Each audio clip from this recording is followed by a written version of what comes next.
So now I have the privilege of introducing Dr. Keefer. She is a colleague of mine in the field of gastroenterology and really a rock star and a mentor for many.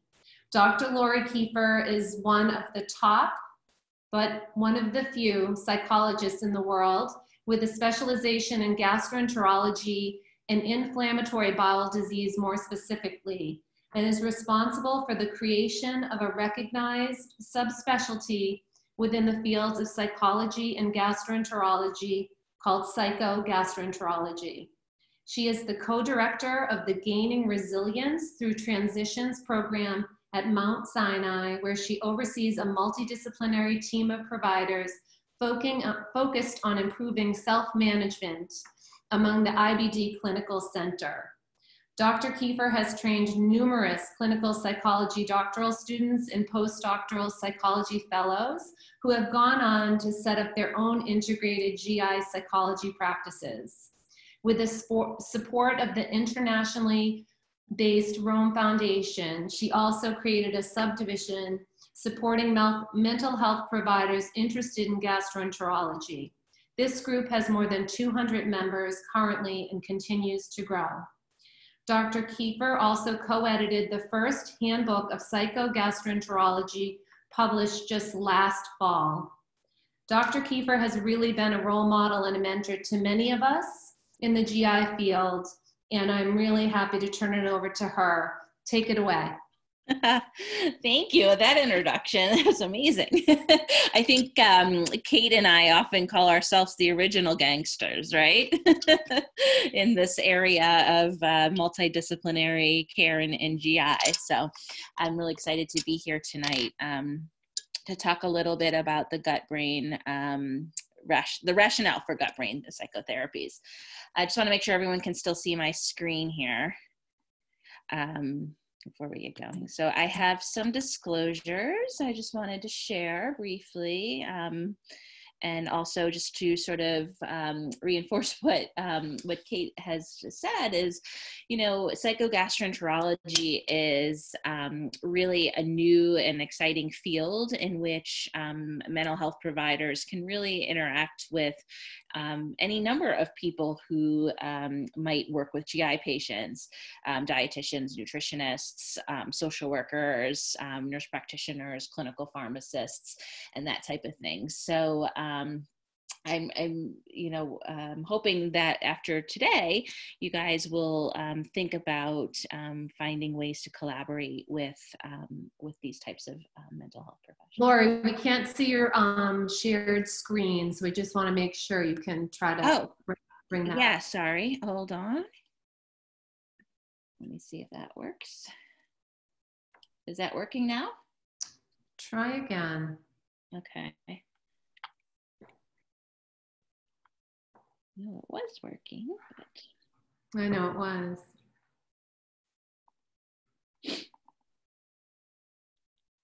Great, okay, here we go. Yep. Okay. So, put it on your view. Perfect. Perfect. Okay. Now you can see. Okay, good. Sorry about that. Okay, so I wanted to sort of start by talking about one of the reasons that we like to promote brain gut psychotherapies, and that's really because stigma around both gastrointestinal disorders as well as the stigma around the stress and psychological component of having GI disorders has really limited the uptake of behavioral therapies. And I really want to stress today that the way that people really are most likely to follow through with a referral to a behavioral health provider is if another provider that they're working with sort of sells it to them in a way that feels destigmatizing and optimistic. And so I'm hoping I'm going to give you some language to use to sort of help with your help patients with that. Obviously, there are a lot of other barriers to seeking mental health care. This was a survey study of community patients done by Dr. Tiffany Taft. And you can see here that some of the barriers are related to cost, but also to the lack of providers who really understand. This was a study of IBD, but I think this is true in other GI conditions too. A lack of providers who really understand that brain-gut connection. And so we're really trying to work on reducing that. So since most of the audience is probably in the nutrition, dietitian field tonight, I thought we could sort of talk a little bit about what dietitians can do to sort of promote the use of these therapies. So beginning with, routinely asking patients about how their symptoms are affecting their quality of life, whether they have anxiety around their symptoms, and the extent to which their symptoms impair them. And, a lot of times patients won't say a lot at the first couple visits, but if you're always asking and they start to get used to the fact that you're going to ask them at each visit, you'll be surprised that at one point in time they will bring up just what you want them to share with you. The second thing I would say, especially in the nutrition space, is to make sure that you are screening for ARFID, which is increasingly prevalent in the GI motility space. Knowing who's a good candidate for brain gut therapy and who's not, frankly, and why, and really working to develop that elevator pitch around how to ensure uptake.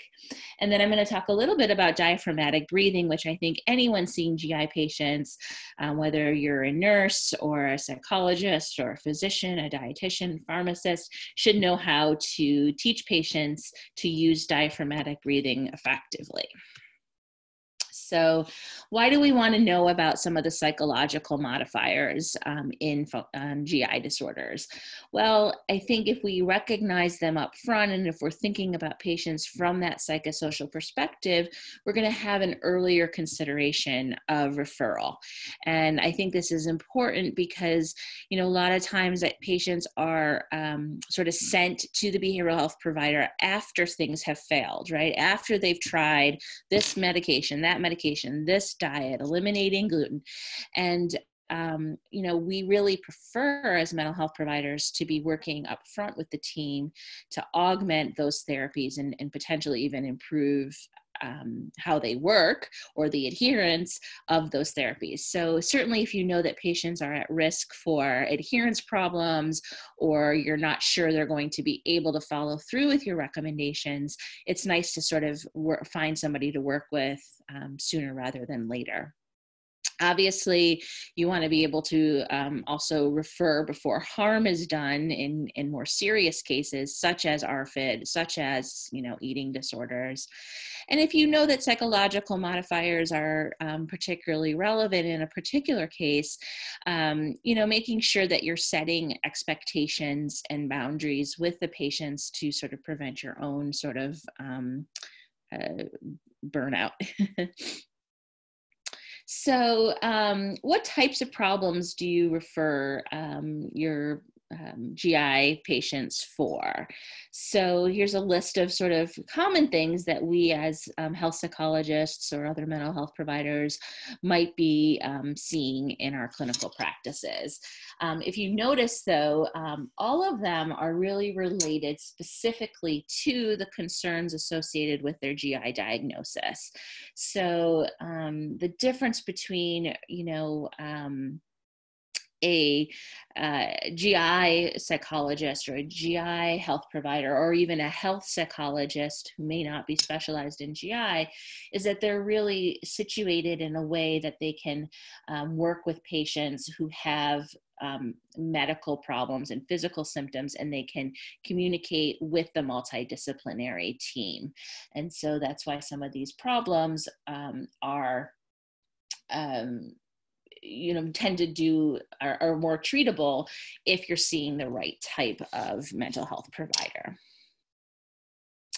So obviously there is some psychiatric comorbidity that we do see in patients, particularly in associated with GI symptoms, both in IBD and IBS. Actually, the rates are about the same, 40 to 60% of patients. If we look in the IBS population, which is obviously more prevalent, and therefore we're probably more likely to see these patients, anxiety disorders tend to predominate of the mental health issues, but up to 60% of patients also have no mental health disorder. And I think this is really important, because when we think about phenotyping what type of therapies patients may benefit from, we can't just sort of refer them all to mental health or refer them all to psych, that we really need to take into account the extent to which psychiatric issues might play a role in symptom exacerbation,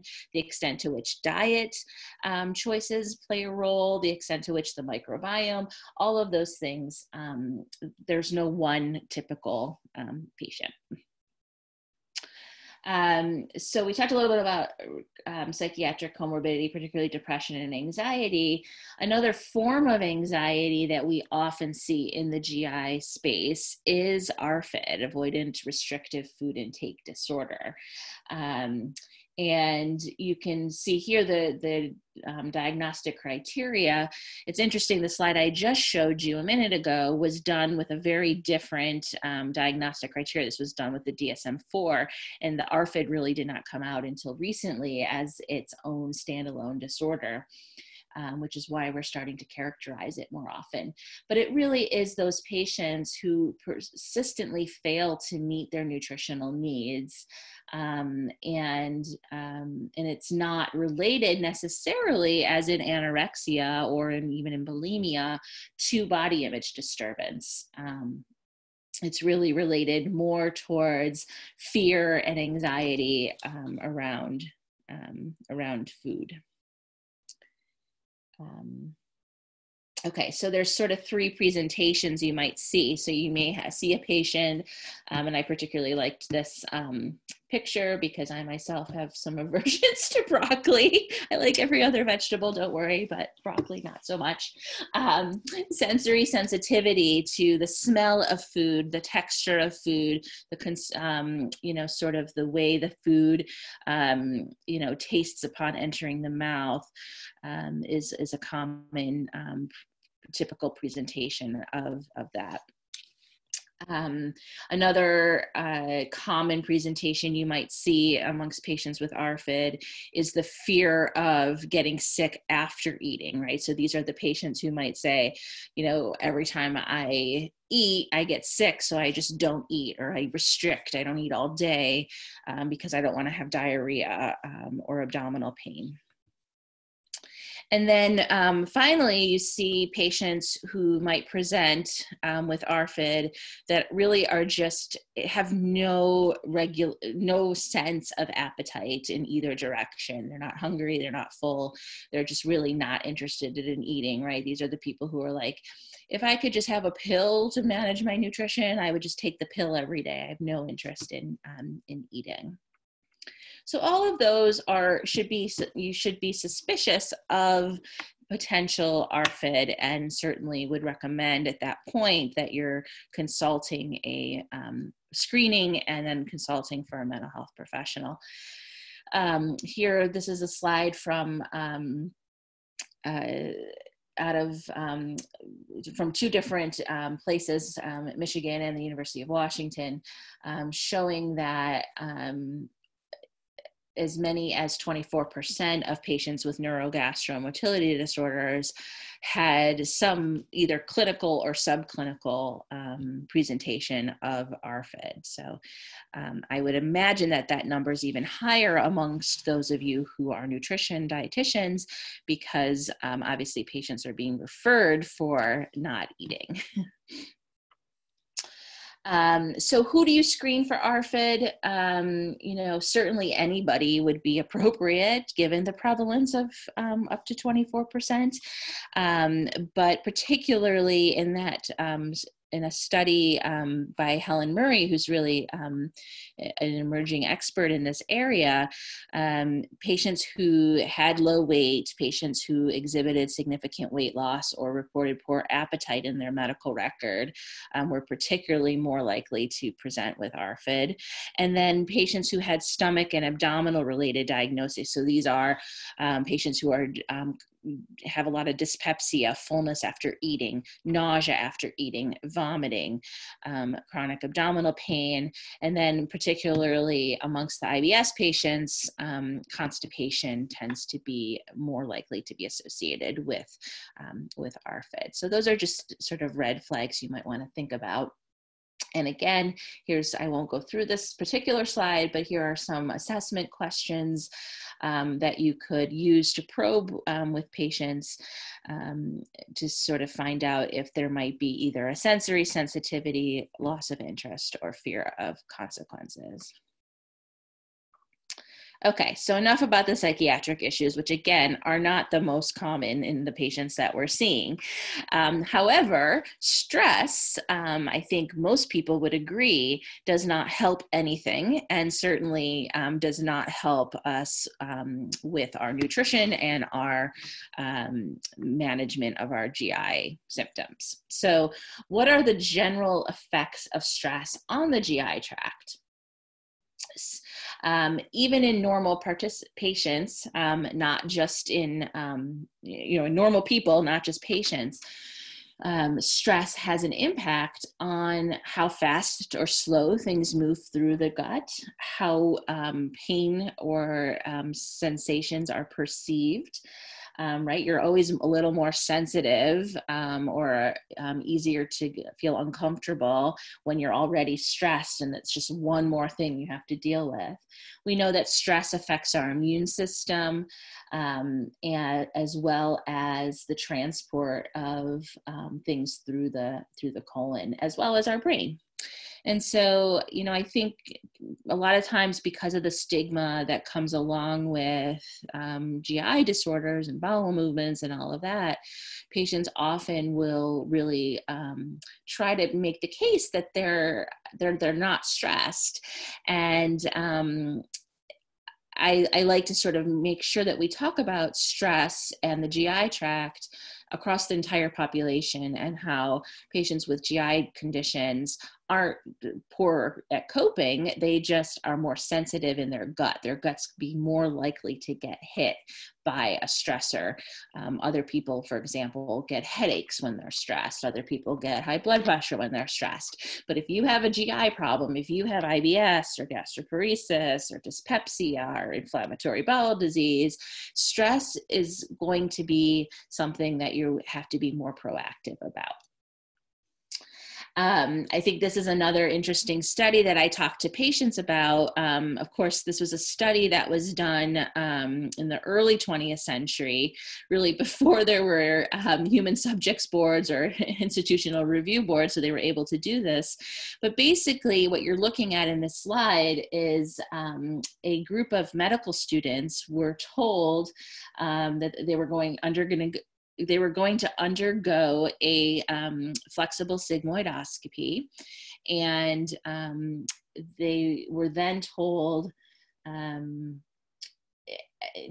right after the colonoscopy that they had cancer. And they tracked how much of the abdominal contractions occurred in response to that discovery of cancer. And you can see here that the contractions sort of grow over time as the patient's becoming more and more fear and more anxious. And then once the hoax was explained that we just sort of said this to see what would happen to you, you see that huge drop off of abdominal contractions. And I think this is really helpful because it sort of explains that even if you don't have a GI condition, stress can directly impact how our motility works.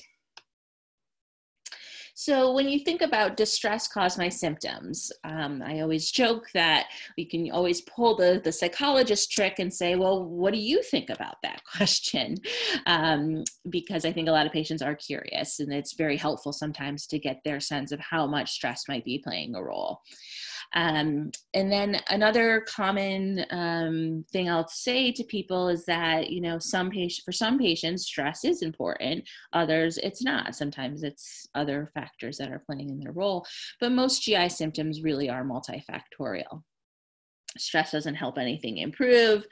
And then, of course, having the GI symptoms, having to worry about getting sick after eating, running to the bathroom when there's not one available, driving in a car in New York City here, taking the subway, can cause a lot of stress. And so that certainly can exacerbate symptoms as well.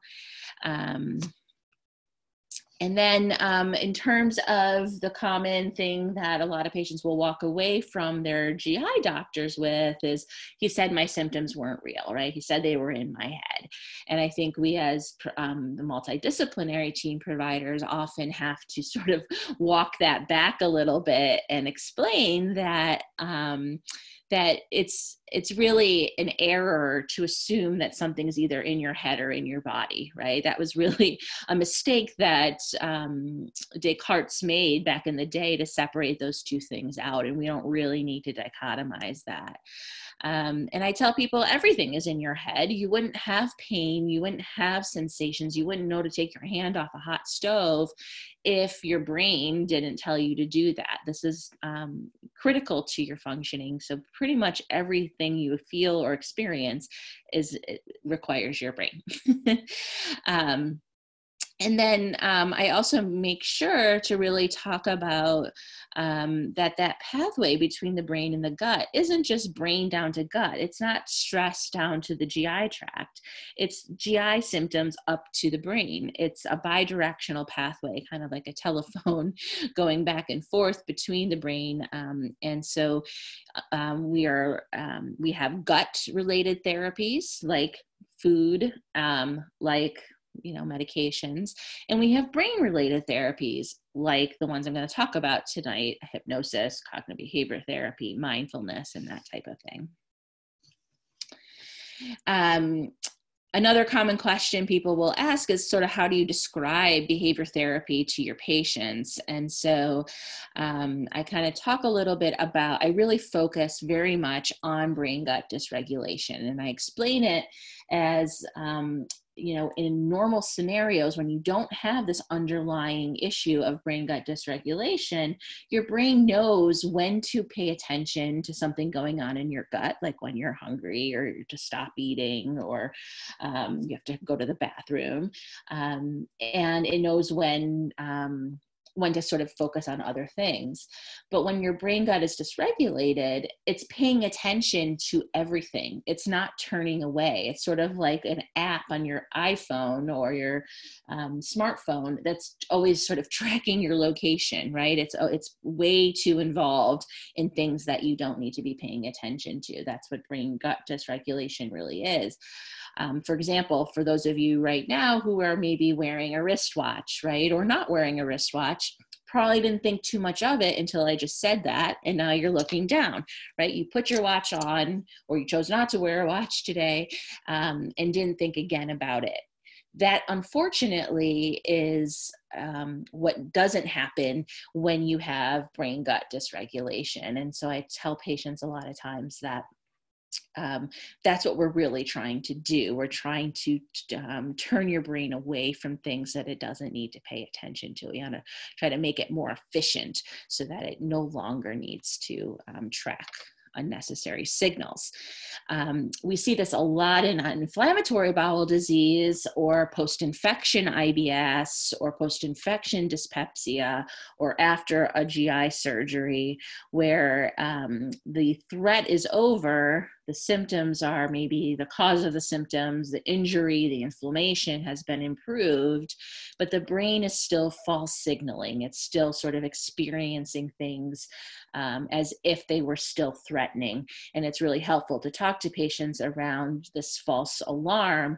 You know, just because you put food in your mouth and in the past this food would really cause you a lot of symptoms, now we know that your gut mucosa is healed, but your brain, just by the fact of putting the food in your mouth and the pairing that kind of happened with that, thinks it's still a threat.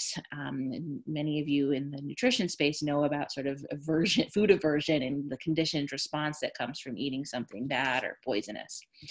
So in those situations, those sort of false signals, I sort of talk a little bit about those spam calls, the robocalls, the unknown callers, right? Those calls used to be informative. Those used to be things that would call to tell you something. Now they're just sort of junk coming in.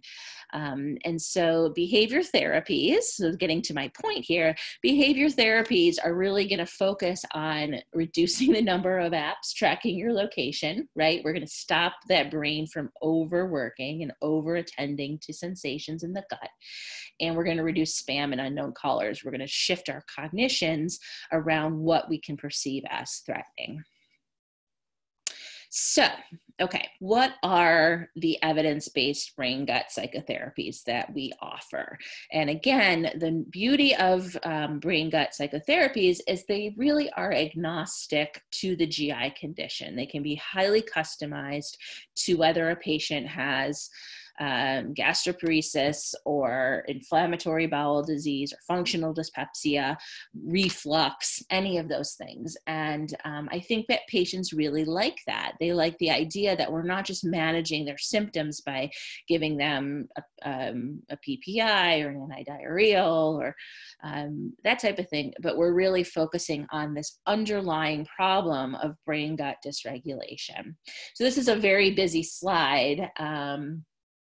But I wanted to sort of show you here that the targets of our brain gut psychotherapies are really directly related to what we believe based on neuroimaging data, based on our behavioral intervention clinical trials, what we believe to be the things that exacerbate GI symptoms. So whether that is fear of symptoms, avoidance of symptoms, or the contexts in which they occur, aka a meal or a stressful event, catastrophizing of symptoms, high arousal, attentional bias, pain, difficulties regulating pain, right? We know that many patients, at least in IBS, and I think to some extent in IBD, have alterations in how their brains interpret pain, right? Their brains do not downregulate sensations as they should, which is why that pain threshold is altered. And then the other thing that our treatments is nice about our brain gut therapies is they often target the extraintestinal symptoms of the GI condition, pain, headaches, fatigue, all of those things that kind of come along with not feeling well from your GI disorder. So how do we sort of talk about this with our patients? Well, the first thing that is part of every evidence-based behavioral brain gut psychotherapy is some way to modify arousal. Because we know that the HPA axis, which is very much responsible for our fight or flight response and how we sort of activate our sympathetic nervous systems, is dysregulated in people with GI disorders, as well as other conditions. And so pretty much everything we do has some way of modifying that stress response. Again, not because we think stress causes the symptoms, but we think that it exacerbates it. And if we can sort of keep people at a lower level of arousal than they're normal, then they're less likely to mount that intense of a GI response under pressure. So basically, any of you who are licensed clinicians can, and frankly, I would argue should, be using diaphragmatic breathing, or as my pulmonologist's friends say, all breathing is diaphragmatic, so you might want to call it deep breathing. But everyone should really be teaching that in the office setting, because it's telling patients that it's that important for pretty much anything they're going to do from a symptom management perspective, that you're going to use visit time. You're going to use your precious, 15 to 30 minutes with a patient. You're going to use 1 minute of that to really teach this skill, because it can really have a direct impact on your symptoms. Now, whether that is, I have a lot of patients, for example, who I will have do the breathing before they sit down to eat a meal, right? To sort of help any kind of fear or anxiety that they might have around putting food in their mouth. We know that breathing, even when we look at patients under manometry, that we can alter the esophageal sphincter pressure under deep breathing and help with digestion. The stomach can increase and expand and become more accommodating when you're doing deep breathing. So all of these are very physiological things that can promote eating and that type of thing. So I think that for those of you who are not fully trained in diaphragmatic breathing, I would highly recommend it. Now, this slide is obviously, if I was in person, I would be showing you how to do it. But really what you're asking the patient to do is to breathe in that lower half of their lungs, right? Because most of the oxygen that we want to use is in the bottom half of our lungs. But most of us, unfortunately, are really breathing in that top half and just in our chest. And we're missing an opportunity to get enough oxygen into the body, particularly into the gut. For a lot of patients, the second part of that is the exhale. So many times people, when they are doing diaphragmatic breathing, right, they will inhale, but then they'll sort of shortchange the exhale part. And for our GI patients in particular, the exhale is really, really important, because it's getting rid of the carbon dioxide. And so I usually tell my patients to breathe in ratios of 4 seconds inhaling, 6 seconds exhaling, because that kind of ensures that the exhale is longer than the inhale, which can really help with improving both the amount of oxygen circulating in the lungs, but it also turns on the switch in the brain that says, it's okay, there's no fight or flight situation here. You cannot be breathing deeply and still acting as if you're about to be eaten by a saber-toothed tiger. I use it around eating and meals. I use it for urgency. So when you're in the Target and the bathroom's all the way on the other side of the store and you feel like you need to go to the bathroom, rather than run, drop all your stuff or leave the cart and run, I encourage patients to really take a few breaths before they do that, and then they can walk along to the bathroom. But they've sort of eliminated that threat that goes along with the urge of, okay, I have an urge to go to the bathroom, but it's a threatening experience, and now I'm going to run and make it even worse. Same thing with nausea. A lot of patients have fear of vomiting either after a meal or at other times, and usually a few significant breaths in and out can really alter that sensation of the need to vomit. Many of you probably see rumination disorder as well. And we know from, and this is a lot of the work I did with John Pandolfino at Northwestern, really looking at how we can improve moving the food down instead of having it come up while you're eating. So in rumination disorder, you're really going to have patients do a more significant amount of breath work before a meal, 5 minutes into their meal, 5 minutes after their meal. And then if they have symptoms of rumination within 30 minutes of eating, you would have them do it another 5 minutes at that 30-minute window. If rumination continues to happen for them an hour and a half after a meal, you would have them do it again at that for 5 minutes at that 90-minute mark. Diaphragmatic breathing can also be done during a bowel movement. A lot of the physical therapists that we work with in our multidisciplinary teams will talk to patients around sort of turning off that fight or flight switch when they need to go to the bathroom. And then obviously we all could benefit from taking a deep breath when we are stressed, as I mentioned before. If you want to learn more about this, this is a great website from Megan Reel at the University of Michigan that's sort of demonstrating to a patient how they might breathe. And then there's also this nice app around diaphragmatic breathing that you could recommend to your patients. But I think it's really important that we prescribe it and not just say, oh, you should do some breathing. Have you tried deep breathing? I think it's enough of an effective intervention that it really warrants us to take the time to explain it, make sure they're doing it properly, give them the 4 to 6 rule, and prescribe it at certain times, because the adherence, the uptake of that, as well as the benefit tend to be much better than if you just sort of send a patient home with a breathing app. So after breathing, this is when we get into sort of more of the therapies that would be done by the mental health professionals, or in many cases, nurse practitioners or advanced practice providers will often sort of pick up some of these skills as well. So this slide, again, kind of busy, but I wanted to point out here that we have traditional cognitive behavior therapy, which I'm going to talk a little bit about.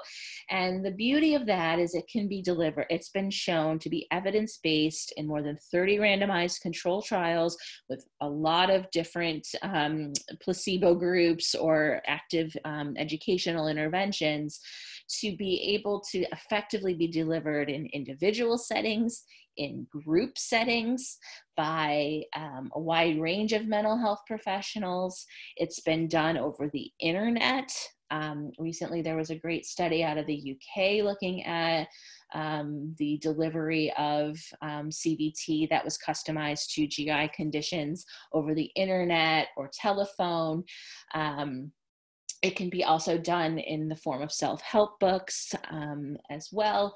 That can really be great. There's a great book that many of you probably picked up from Jeff Lackner that is very focused on CBT for IBS. However, I recommend it to my IBD patients. I recommend it to my dyspepsia patients, to my belchers, all of those people, because the principles are very GI focused and very helpful. And no, I don't have any stock in that book. I'm just promoting it. There's also newer forms of cognitive behavior therapy, which are becoming more commonly tested and showing really good efficacy. Those are ones that include exposure-based practices. So this is the getting patients to tolerate the sensation of feeling full without, trying to go to the bathroom or throw up. Trying to get a patient to hold it, right? My patients will say, I'm going to let my stool brew. I'm not going to go to the bathroom every time I feel a sensation. I'm going to see if I can tolerate that sensation a little bit. So the enhanced CBTs are very behavioral in that sense. And then they may also include things like mindfulness or in the moment acceptance of symptoms and relinquishing sort of the control that many people get stuck in when they have a chronic condition. So those therapies have been delivered also individually by a range of health professionals and Brian Jotzin out of Sweden has done a lot of effective work on the internet with these types of therapies. And there was a particularly great study for teenagers who were missing school because of abdominal pain that really benefited from this approach. Many of you have heard of mindfulness-based stress reduction, so I won't talk too much about what that is, but what's nice about it is it has a mindfulness element, it has a meditation element, and it has a movement element, a yoga component. The other nice thing for those of you who don't have a provider maybe in your practice is that most communities, most sort of community hospitals or libraries or community organizations offer mindfulness-based stress reduction courses. And those are given in groups. They're agnostic to what type of GI condition you have or whether you even have a GI condition. And so I would highly recommend looking into what resources might be available in your community around that. Many of those are delivered by mental health professionals, or many are delivered by nursing or yoga instructors or other types of people who are certified. Gut-directed hypnotherapy, I'm going to talk a little bit more about in a minute here, but again, being delivered individually, being delivered in group settings by a variety of mental health professionals, by nurse practitioners, by PAs, and more recently, over the internet. Peter Warwell's group out of the UK just did a really great study showing that Skype therapy, Skype-directed hypnotherapy or Skype-delivered hypnotherapy was as effective as in person. So the modalities, the delivery, the faster, better, cheaper options are really beginning to come out to improve the accessibility of these behavior therapies. So when I talk about cognitive behavior therapy, what is that, right? What happens behind that closed door of the psychologist's office that helps patients change their behavior? So I think it's important to point out that cognitive behavior therapy is a theoretical orientation. It's the way that the therapist thinks about how a patient's brain-gut dysregulation might have occurred and how they're going to help them improve it. So if it's infection and they developed brain-gut dysregulation after their infection, and that's now their nerves are sensitized to that, that's going to become the target of treatment. If the patient has just been dealing with undiagnosed symptoms and finally gets a diagnosis and now has all sorts of anxiety around what treatment to go on, you're going to apply that. That's going to be your cause and reason why the problem or the distress happened and what you're going to do to focus on it. So the premise is, how do problems arise and how do thoughts that we have, behaviors and emotions connect in a way that we can modify, right? Are your thoughts open for debate? Absolutely. Even if it seems this is not just positive thinking, this is really sort of changing the way we interpret symptoms. If you remember my slide talking about the robocalls, the false alarms, right? Thoughts can also accompany that. Thoughts can be, is that a symptom? Do I have to run to the bathroom? What should I do in this case? What if I get stuck on the George Washington Bridge and have to go to the bathroom? All of those thoughts are modifiable and can reduce the perception of threat. So we really focus on retraining patients to think and act differently. And it's very much a collaborative relationship. I talk about my patients being sort of citizen scientists with me. We generate hypotheses around why something might be happening. We go home and test it. They come back and give me feedback, and we sort of keep customizing it. And the beauty of CBT is it can be very personalized. There was a great study that just came out looking at cognitive behavior therapy for belching, right? So because again, the way that patients might have developed belching could potentially be remediated if you understood sort of how it happened, how the habit formed, and what's going to make it go away. So the flexibility of CBT is really high, and it's short-term, it's collaborative, it's not the, lie on the couch and blame your mother for your symptoms. It's really a symptom-focused and solution-based. So for example, there's two cognitive things that we know light up in the brains of patients with disorders of brain-gut interaction. The first is what we call visceral anxiety, right? Fear of symptoms. It's that normal becoming threatening. So that is not only just an enhanced response to normal sensations from either an infection or an injury or a stressor or loss of sleep, but it's sort of that, ooh, what was that rumbling? And then turning that, noticing that attention to sensations into a fear, right? Rumbling must be bad. Rumbling doesn't mean I'm hungry. It means that things are moving too fast. It means I'm going to have an emergent bathroom break, and there is no bathroom available. What do I do? And then that leads to behaviors that are really out of proportion to the symptoms, right? And so many of my patients will be in the middle of a situation, start to develop this fear, and then they'll just leave because they don't know what else to do, right? There's no bathroom available, or this bathroom's out of order at the restaurant. And rather than, trying to sort of rethink it, they'll leave their date high and dry in the restaurant. And then, of course, that becomes isolating and feeling that nobody understands. And so anything we can do to really break that cycle, whether it's affecting their perceptual response to the sensations and recognizing them as normal, whether that's challenging their fear, or whether that's having them acknowledge their fear, but not engage in a behavior that's going to be impacting their quality of life, can be strategies. Another common error that we see is catastrophizing, right? So this comes from the Rome slide set here. It's when patients' feelings about something are interpreted as if they are facts, hard, unchangeable facts. So you've probably heard this with your patients, right? I didn't have my morning bowel movement. Now I'm bloated. Now I'm uncomfortable, right? And many times we can see it. Patients will bring in pictures, right? And they'll show us they're bloated. You can visibly see the distension. But then the thought becomes, my day's ruined, right? My pants are so tight, everyone probably thinks I'm 6 months pregnant. I can't handle this anymore. There must be a new medication or a new diet or a new food to restrict. And the problem with that is not only are you magnifying the seriousness of what's happening, right?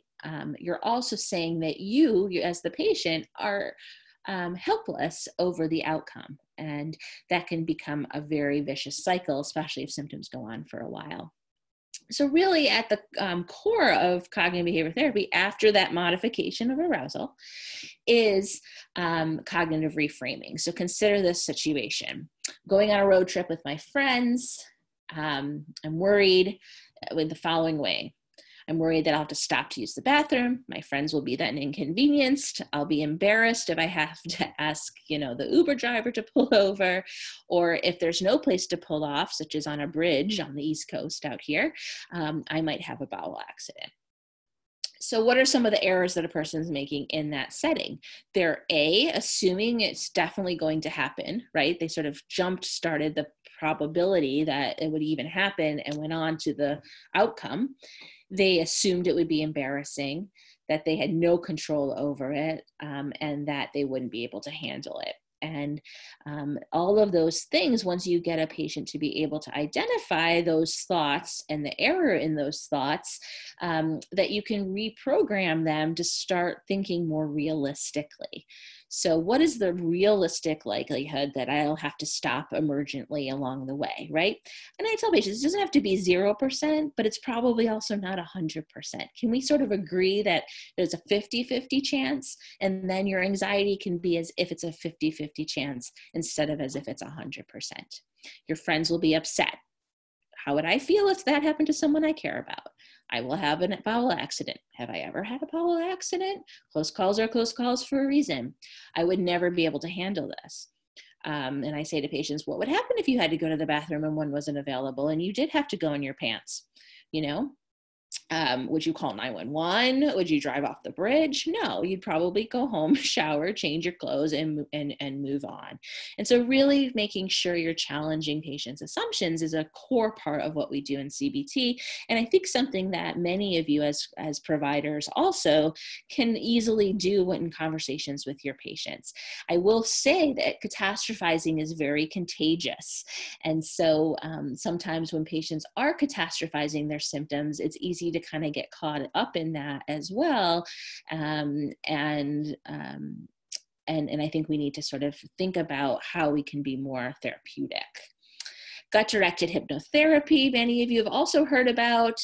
There was a great study out of Monash by Peter Gibson's group comparing gut-directed therapy to low FODMAPs, found that they were relatively equivalent in a randomized controlled trial, and that when you added them together, there was really no additional effect. And again, that might go back to those phenotypes that I was talking about, where some patients are more likely to respond to a diet. Some patients might be more responsive to a behavioral therapy. But basically in gut-directed hypnotherapy, we are taking advantage of that state that we all get into periodically, right? Where you're driving home from work, all of a sudden you're pulling in the driveway and you barely remember getting off at the exit. That's a hypnotic trance. The difference between that experience, which happens to me almost daily, and gut-directed hypnotherapy is that when you're in that trance, the therapist puts you in that type of a trance purposely. We make suggestions to you that are directly related to your symptoms. So you might not feel your symptoms as stressful. They may not bother you as much. They may have, in situations where you might have previously had symptoms, now you don't. All of those things can really make a huge difference for patients. And we do that. And then here's a sort of another example. I often tell patients, if you think of the hypnotic state, the relaxation state, as the IV in your arm, the hypnosis part, the suggestion part, is really that the dose that gets pushed through the IV. Okay. So now you kind of got the whirlwind of the different options, how they're delivered, what the types of reasons why. So what are the logistics of this? How do you take what we heard today and really kind of make it applicable to your practices, your busy practices, your patients, in many of you in settings where this stuff is not necessarily just down the hall?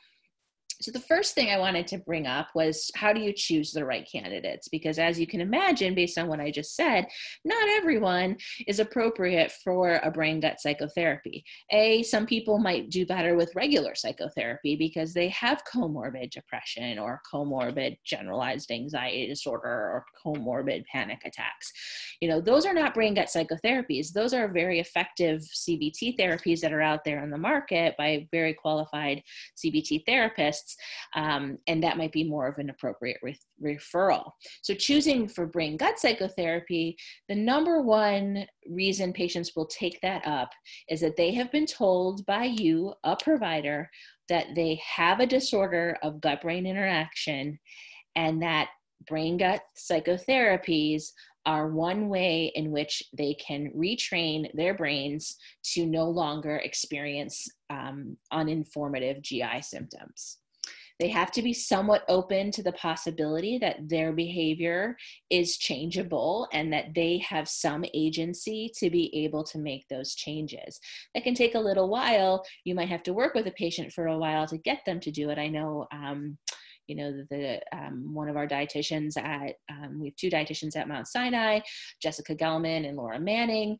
And, sometimes they'll have to work with a patient a few times before they can bring up this idea of a brain gut psychotherapy. And patients who are particularly good responders to this are the ones who have been avoiding food, avoiding activities, avoiding work, or feeling very isolated from their friends and families because of their symptoms.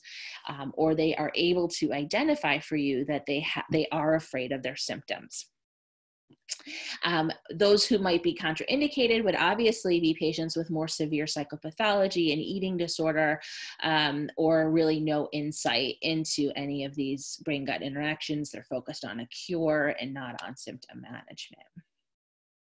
So again, how do you search for somebody? First, it's not necessary to find somebody with GI specific experience. You just want somebody that has some health physiology experience. You want to look online for specific language in the profile about chronic illnesses. So therapists who might say, I work with patients with chronic pain or oncology, that type of thing will be perfectly fine. Look for training in health psychology, medical social work, behavioral medicine. Look for those therapies that I mentioned as evidence-based. Avoid profiles of people who list that they treat every problem ever known to man, because they probably don't do that. And then I would really strongly encourage you in this when you identify a provider, to call them, ask them about their experience, tell them why you're referring, really make that personal connection. Because if you send somebody to a therapist in the community and you don't specify that you're sending them because they're afraid of symptoms related to their chronic gastrointestinal condition, they may end up focusing only on stress, which sort of defeats the purpose of why you're referring. So here's a list of some good places to look in the community that I can leave up while we take questions. Awesome. That was so good. And I, kept thinking, okay, I'm going to create a few questions to have on hand. And honestly, I feel like you hit every single thing I could think of. Oh, good. So really, it was a really great presentation. I do have one question just regarding prepping what? And while Kate's asking this question, if anyone would like to submit a question from our attendees, please definitely use the Q&A function at the bottom of your screen to ask any questions you might have. Go ahead, Kate. Yeah, so one question, I don't want to put in a client, I'll have a patient come to see me and I don't want to say to them, go to Laurie for gut-directed hypnotherapy, because maybe that's not the right modality for that patient. Yeah. So I do like to, and I feel the same way as a dietitian. I want to have some jurisdiction over what, is what my assessment is and what the diet should be. So yeah. Can you speak to that a little bit? I think, we might want to introduce there's lots of different therapies and they include, yes, but the actual psychologist will really be able to help you decide which is best for you, or how would you say that? Yeah, I think you're spot on with that point. In fact, I think that's something that, those of us who are integrated into medical settings really struggle with, because the providers get really used to us. They know what we do more so than maybe somebody in the community. And so they'll, I can't tell you how many times I'll get a referral, see Dr. Keefer for hypnosis, see Dr. Keefer, patient needs grit, patient needs CBT. And I think that that's particularly in the medical field, nursing, physicians, I think that that's sort of the way they think. I mean, it's wonderful because it means that they're really thinking about the therapeutic value of your service, of your treatment, right? That they're referring it as if it were take, this med or take that med. But we really are consultants. We really are specialists. And, just like I wouldn't recommend a patient follow a low FODMAP diet until you had assessed them, the same would be true for you guys. So typically, and I'll often joke with now that I'm in the IBD center, I'll often joke, is this real, that would be like me saying, I think this patient should start on infliximab or adalimumab, I would never say that. And it's basically the same concept. And they're like, oh yeah, that makes sense. But so I think really, it's, making sure, what we always say is you're referring for behavioral assessment and recommendations, right? And then when we're writing our notes back to the physicians, we're saying we're evaluating their appropriateness for brain gut psychotherapy, and whether we can help them, because it's not always appropriate referral, and we can't really help the patient, or we want to send them out because they need more intensive care, or the patient opposed to hypnosis, right, for religious reasons, or for, they think it just sounds hokey, or the patient's lacking motivation. I mean, there's so many things that can kind of go into that. And so I totally agree, really thinking of us as a consultant on your team, but not prescribing the type of intervention. We're here to deliver. Do you think it's appropriate to do like a little intro? Like, there are several, there's cognitive behavioral therapy, I think sometimes patients benefit from understanding a little bit of it so they know what they're heading into, but I don't want to tell them what's going to be appropriate. Do you feel that? Right. Yeah. So I often will say, there's several different types of approaches, and obviously we'll have to see what, your provider recommends. But just as an example, a lot of my patients might benefit from something like gut-directed hypnosis, or cognitive behavior therapy, or mindfulness-based stress reduction. All of these are really scientifically based therapies that address the underlying brain gut dysregulation that you're talking about here, very much as if we were to prescribe you a neuromodulator, an antidepressant. So these are the, just like you might say, there's 5 different antidepressants, there's 5 different behavior therapies that you might be prescribed, but we really want to have this expert's input into which one. But they're all short-term, they're all collaborative. Right. It is nice to have, that you actually know that the general structure and the general goal of these therapies when you're describing it. Absolutely. So I know we're going to wrap up in a moment. There was a comment, not really a question, but I think I can draw from it a little bit.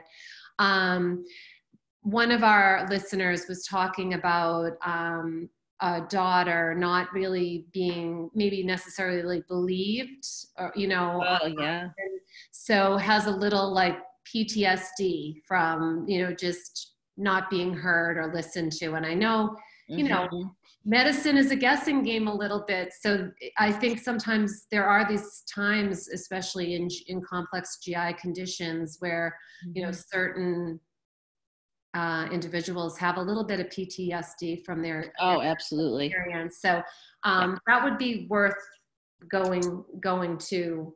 This particular comment was that her daughter was hesitant to go to have CBT because they're just feeling maybe let down a little bit. So how would you approach a situation like that where they could really benefit from some behavioral interventions? Yeah. And again, I think this is where it's really important that whatever behavioral specialist you're going to see is part of the rest of the team, because when I see this scenario, it's often because the patient was sent to lack of a better word, a random psychiatrist or psychologist at the hospital, right? And their job as perfectly good professionals is to go through symptom-based criteria and provide a diagnosis. I've talked to people in the UK, for example, where they have several, young women with gastroparesis in their unit, and they are being chalked up as having eating disorders when really it's a motility problem. But because their psychologists are embedded in the team, they can go to the GI doc, they can look at the motility testing, they can see what's going on.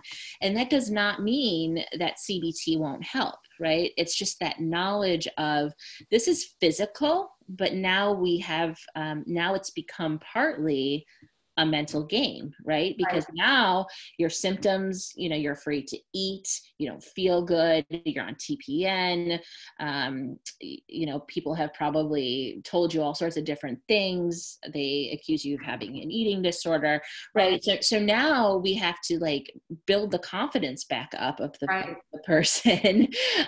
We have to sort of destigmatize the conditions, and really sort of, again, not to dichotomize brain versus gut, but to sort of see those holistically, because as I mentioned earlier in the talk, the gut is very much influenced by what's going on in your environment.